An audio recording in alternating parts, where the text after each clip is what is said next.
Looks like we're live, and welcome to what was scheduled to be the kickoff of Bradley's Concert Network, or BCN.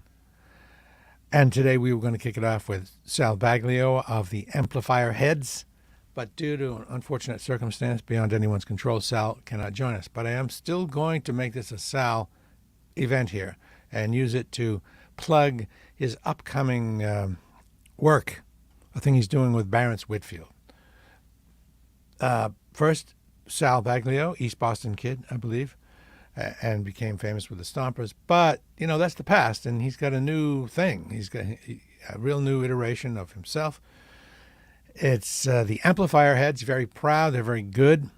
He's an innovator. He's a cool guy, good friend, and I'm happy to talk about what he's got going on. I'll first share the screen here and show you a cool graphic. There. The Amplifier Heads, They Came to Rock, featuring Barents Whitfield on Rumbar Records, is either out or coming out very soon. And let me tell you a bit about it. I'm going to read it because I didn't commit it to memory. It's kind of complicated. The Amplifier Heads featuring Barents Whitfield, They Came to Rock, featuring Sal Baglio too, I guess. Sal Baglio's vaunted rock and roll project. The Amplifier Heads team up with soul dynamo vocalist Barents Whitfield to unleash their pummeling new single, They Came to Rock, via Rumbar Records. But it's not just a record, it's oh so much more. They Came to Rock is a title track of a soundtrack of songs from They Came to Rock executive producer Norty Cohen's immersive rock opera about an alien invasion that first debuted in Nashville 3 years ago with live music, Baglio's songs, video production, and live burlesque dancing aliens. I'd see that. Maybe they can bring that to the City Winery. And it detailed a story about extraterrestrials coming to Earth, which they call the vinyl frontier, in search of a type of music heard through static and noise on their radio. So they must have heard staticky rock music and said, we need to see this and come to Earth. That's my guess. Ready to rock out. The aliens have now landed close to home as part of their longtime Boston, as the pair of longtime Boston music scene veterans known for the work that spans decades. Baglio, first in a rock scene pioneers super stompers, Whitfield dominating stages across New England, fronting Barents Whitfield and the Savages. They come together for a fiery, attention-grabbing single that sets a loud tone for the 10-song, 8-interlude soundtrack. So Sal's been busy. Sal says the term rock opera has come to mean different things to anyone's interpretation. That's probably a paraphrase. There is a lyrical and musical line that follows through the record, some fantasy, some fact. And it's a musical speed rocket trip, and the seatbelt sign is off. Okay, so I'm looking forward to finding out more about this. Maybe I'll get to see the show someday, the whole thing, the extravaganza. Written and produced by Baglio, who also performs guitar, mellotron, glockenspiel, and backing vocals. They Came to Rock also features Samantha Goddess on vocals, Brad Hallen on bass, Kevin Rapillo on drums and percussion, Tom West on piano, Henley Douglas on baritone sax, David Bryce on theremin. I don't know the people, but it's interesting to hear about the instruments involved. A theremin, of course, you have to have a theremin. But it's Whitfield who helps take it across the galaxy and back again, hurling through his vocals like a man possessed. I got to say, it's a pretty good write-up on the thing. It's difficult to write stuff like this and not sound cliche. Most descriptions of bands and music are cliche, riddled with cliches. You know, I check 100 songs a week for my radio show, and I see lots of these record write-ups, and this is a good one. So I'm looking forward to that. Sal Baglio, Barents Whitfield, the Amplifier Heads, They Came to Rock, featuring Barents Whitfield on Rumbar Records. So that's cool. Now, Sal, as I say, was not able to be with us. He was going to perform a couple songs live as part of the new series. And you may want to follow me and get notified of new stuff, new posts, whatever it takes on whichever platform you're watching this on, because there will be live performances. April 4th. Do you remember Laurie Geltman? She was a Boston staple in the 80s, I think. She moved out to California and did a great job and successful, and she's actually going to do a couple of songs for us on April 4, I believe. Dave Hurley of O Positive and the Rolling Who and a whole bunch of other stuff. He's also going to do one. He loves performing, and he's going to perform as well. So that's cool. Is that it? Yeah, that's pretty much it for today. I just wanted to plug what Sal's doing, plug the new show, and remind you that I'll be doing these and that you should follow me and get notified of future live posts so you don't miss out. We don't want you missing out. I know it's a hassle to go to these clubs. If you can't get out, maybe you're too busy or whatever, but at least you'll be able to see some live rock and see what's going on these days. Speaking of what's going on these days, I have the live radio, I have the radio show, Ignore the Machine. It airs on WZBC, where I started radio in Boston. And it also, I posted to Mixcloud, which I love.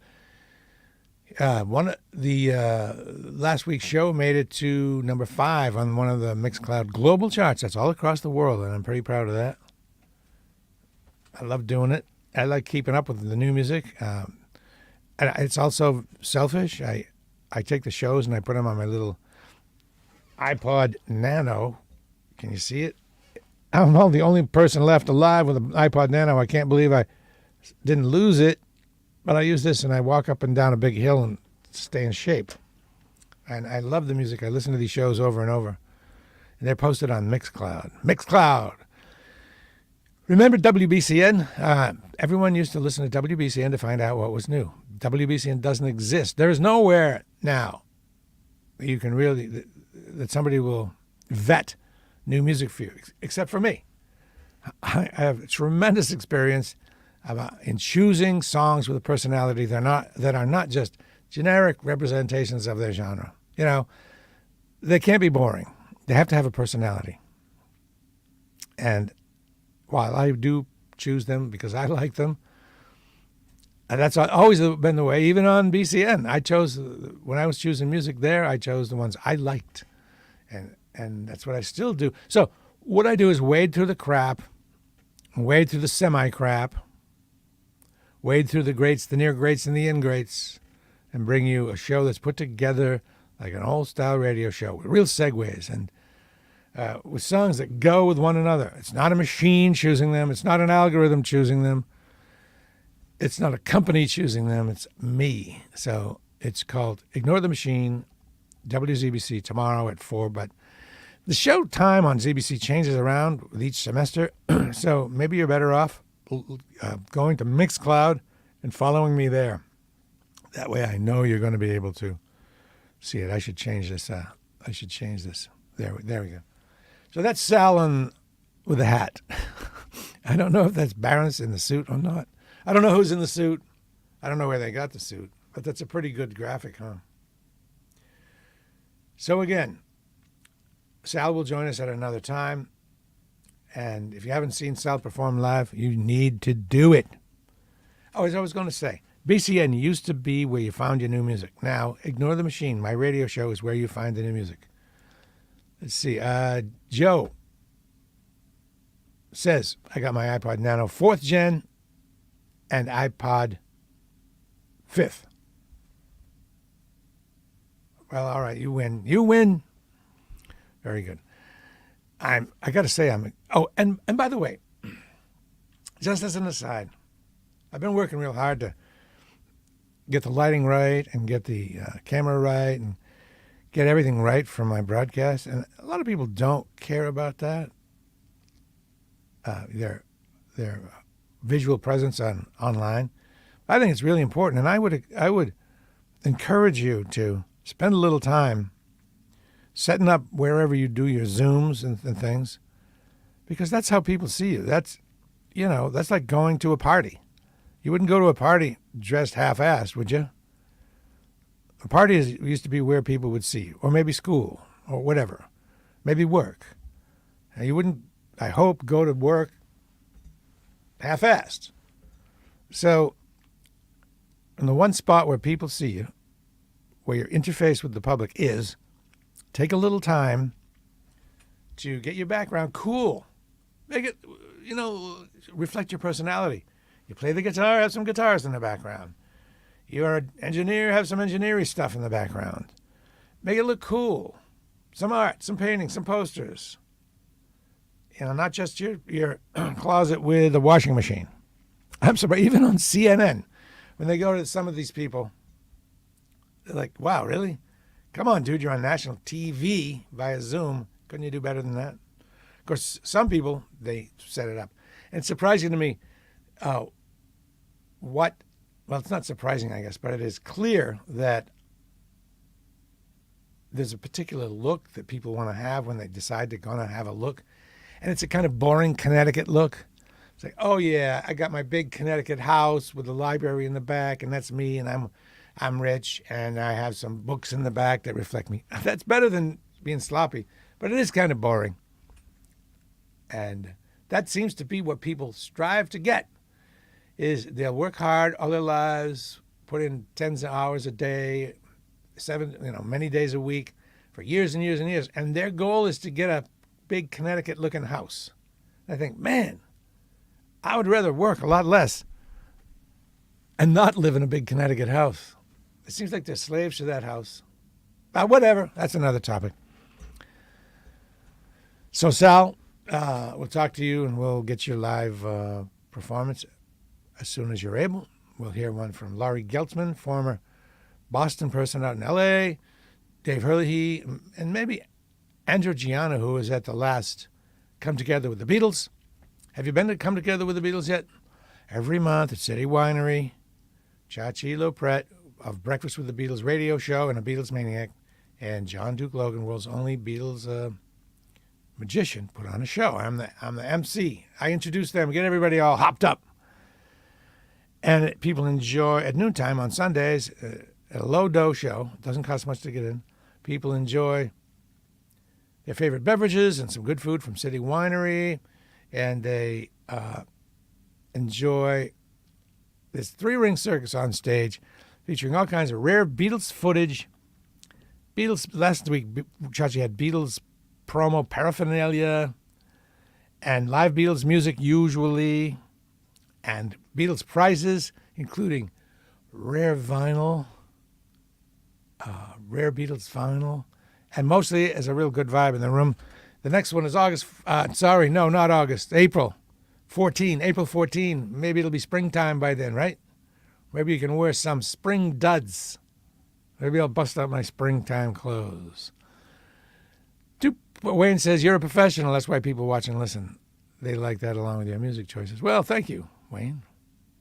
Yeah. So the radio show. It's the best. It's the best radio show. You know what post-punk is? It's a post-punk show. Call it a post-punk show. Don't worry about the word punk. It's not punk rock. Post-punk is a large umbrella term which really encapsulates most stuff that came after punk, particularly maybe 78, 79, 80, 81, 82, 83. And there's still post-punk, but that was the first wave of post-punk. Like Echo and the Bunnymen, Teardrop Explodes, Julian Cope on his own. Who else? Public Image Limited. A lot of English bands. New Wave was actually, I think, under the umbrella of post-punk. Or vice versa. I don't know which way it goes. But related to that, New Wave songs. Even Martha and the Muffins was probably post-punk. Pylon. Ska, I guess, is included in there. It depends on who you talk to. So it's all that kind of stuff. It's not no, it's not. There's a personality. There's a song there. It's not just noise. And there's not really punk rock. I don't do a punk rock show. That's Joni Lindstrom of WMVR. She does. She's the queen of punk. If you want punk rock, that's where you go. Best punk rock show that I know. And then the best post-punk. Well, I'll just say I do mine over on ZBC. All right, I got to take Molly out. Molly's the doggy. And I have to get ready for the show tomorrow. As I mentioned, I go through 150 songs before I get to the best 15. Then I'll listen to those over and over and eliminate, and then over and over and eliminate and winnow and eliminate. So by the time it gets to the show, by the time they get to the show, there is no filler. There's never me just saying, yeah, this is probably good enough, I'll play it. Since I listen to the shows over and over, I cannot have any filler. And you are the beneficiary of that. So that's Ignore the Machine, WZBC 90.3 tomorrow, and on Mixcloud. Follow me on Mixcloud. Just follow Ignore the Machine. All right, I'm going to say bye now.